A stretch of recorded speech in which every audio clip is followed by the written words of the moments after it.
16 जनवरी 2003 NASA के Colombia space shuttle ने Florida के कैनेडीज स्पेस सेंटर से स्पेस के लिए एक कामयाब उड़ान भरी। स्पेस शटल में भारतीय वर्ष की पहली महिला अंतरिक्ष यात्री कल्पना चावला सहित टोटल 7 क्रू मेंबर्स थे, जो स्पेस में जाकर बहुत सारे साइंटिफिक रिसर्च करने वाले थे।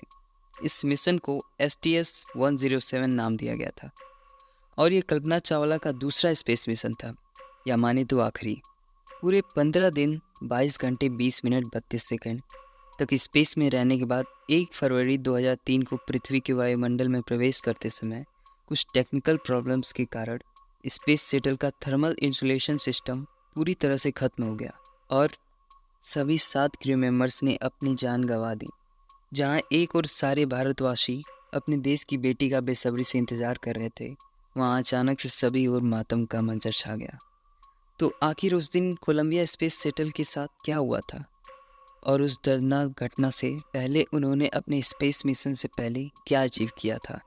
तो आज के इस वीडियो में हम आपको कल्पना चावला की एडवेंचरस जर्नी से रूबरू कराने वाले हैं। फ्रेंड्स, हम लोग ये तो जानते ही हैं कि कल्पना चावला भारत की पहली महिला थी जो स्पेस में गई थी, लेकिन क्या आप जानते हैं कल्पना चावला का बचपन से स्पेस तक का सफ़र? ये कहानी भी काफ़ी रोमांचक थी। आइए आपको इस कहानी से रूबरू कराता हूँ। कल्पना चावला का जन्म 17 मार्च 1962 को हरियाणा के करनल में हुआ था। आप तो जानते ही हैं, हर इंसान का एक सपना होता है। ठीक वैसे ही कल्पना चावला का बचपन से ही आसमान में उड़ने का सपना था और उन्हें एरोप्लेन से बहुत लगाव था।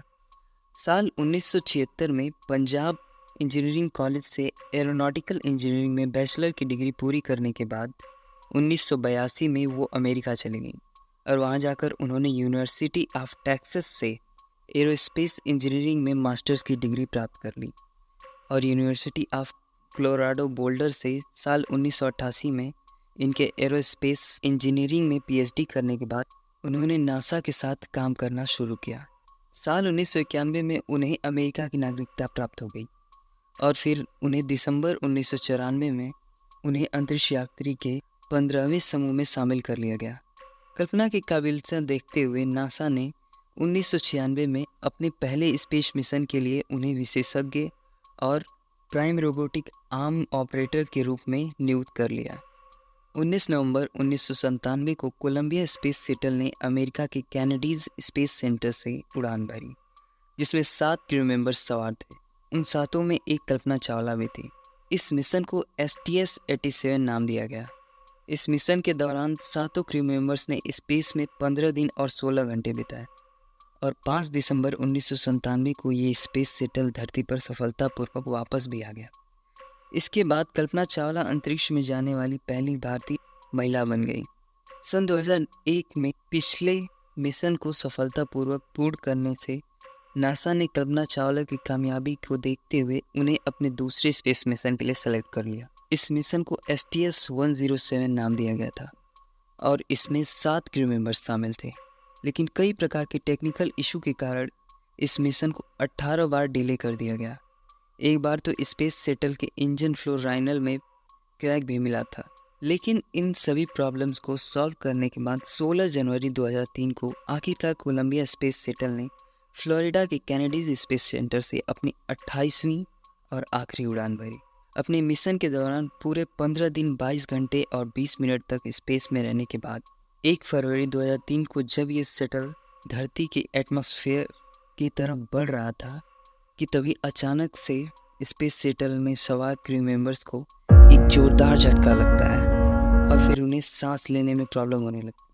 वे लोग कुछ समझ पाते इसके पहले ही हवा के बेहतरीन दबाव के कारण उनकी सांसें रुक गई और सभी क्रू मेंबर्स बेहोश हो गए और बेहोश होते ही सबकी शरीर का तापमान एकाएक बढ़ गया, जिससे शरीर में मौजूद खून उबलने लगा, जिससे स्पेस शटल के ब्लास्ट होने से पहले ही सभी क्रू मेंबर्स की दर्दनाक मौत हो गई। इसके बाद शटल पर कंट्रोल ना होने और तेज़ी से एटमॉस्फेयर की गैसों के अंदर आने से कोलंबिया स्पेस शटल के इंटरनल स्ट्रक्चर पर बहुत ज़्यादा दबाव पड़ने लगा, जिसके बाद धरती से लगभग 63 किलोमीटर की दूरी पर नारंगी रंग का गोला उभरा और फिर शटल सफ़ेद धुएं की एक लकीर में बदल गया। आइए इस हादसे का कारण जानते हैं। दरअसल जब स्पेस शटल लॉन्च हुआ था तभी शटल के एक्सटर्नल फ्यूल टैंक से इंसुलेशन फोम का एक छोटा सा टुकड़ा टूट गया। हालांकि स्पेस शटल की स्पीड बहुत ज़्यादा तेज़ थी, तो जब वो छोटा सा टुकड़ा ऑर्बिटल के लेफ्ट विंग से टकराया तो उसमें एक छेद हो गया। आपको बता दूं कि जब एक स्पेस शटल अर्थ के एटमॉस्फेयर में जब एंटर या एग्जिट करता है तो उसे बहुत ही ज़्यादा हीट का सामना करना पड़ता है। इसी हीट से स्पेस शटल को बचाने के लिए शटल के हर एक पार्ट में थर्मल प्रोटेक्शन इंसुलेशन फोम लगाया जाता है। अब दोस्तों, आप लोग सोच सकते हैं कि एक छोटा सा इंसुलेशन फोम का टुकड़ा टूटने के कारण इतनी बड़ी ऐतिहासिक घटना हो गई। जो मिशन अपनी सफलता से स्पेस की दुनिया में नई कहानियां रचने वाला था, वो एक बुरी याद बन के हमेशा के लिए अमर हो गया।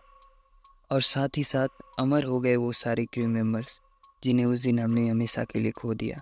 उनमें थे Rick Husband, Michael Anderson, William McCool, Kalpana Chawla, Lauren Clark, David Brown और इजरायली एजेंसी के पेलोड स्पेशलिस्ट एलन रेमन। सभी ने इस मिशन में अपनी जान गंवा दी। इस घटना को 1983 के STS-06 चैलेंजर मिशन दुर्घटना के बाद ह्यूमन स्पेस हिस्ट्री की सबसे दर्दनाक घटना मानी जाती है। कल्पना चावला और बाकी सारे क्रू मेंबर्स के सम्मान में बहुत सारी चीज़ों का नाम उन लोगों के नाम पर रखा गया है, ताकि ये सातों लोग हमारी यादों में हमेशा बने रहें और हम इनकी कहानियों से प्रेरित हों। अपनी कहानी की इस अंतिम लाइन के साथ अब मैं आपसे विदा लेता हूँ। वीडियो पसंद आने पर वीडियो को लाइक और चैनल को सब्सक्राइब करें और अपने फ्रेंड सर्कल में वीडियो को शेयर करें। जय हिंद, वंदे मातरम।